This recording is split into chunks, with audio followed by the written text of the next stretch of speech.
Asante sana mpenzi mtazamaji wetu unayeendelea kuangalia video zetu katika channel yetu hii inayokuletea kila siku na kila mara video zetu ambazo tunaweza kuletea usiku na mchana upate kujionea mwenyewe. Hiyo ni helikopta ya M23 ambayo imeweza kushusha vikosi vyake katika maeneo ya Walikale, na pia tuko katika maeneo ya Bukavu ambako jeshi ambako serikali ambako raia wa Bukavu wameweza kufanya maandamano za manifestation ndani ya jiji la Bukavu. Kama ni mara yako ya kwanza kuweza kuangalia video zetu hizi, naomba upate kubonyeza alama ya subscribe kisha utagonga alama ya kengele kwa ajili ya kupata video zetu nyingi zaidi, na pia usikose kushare, kucomment na kulike video zetu.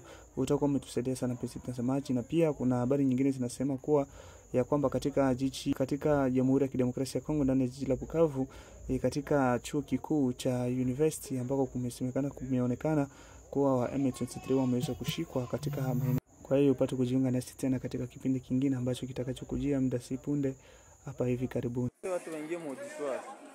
Ona tunakufa bandu.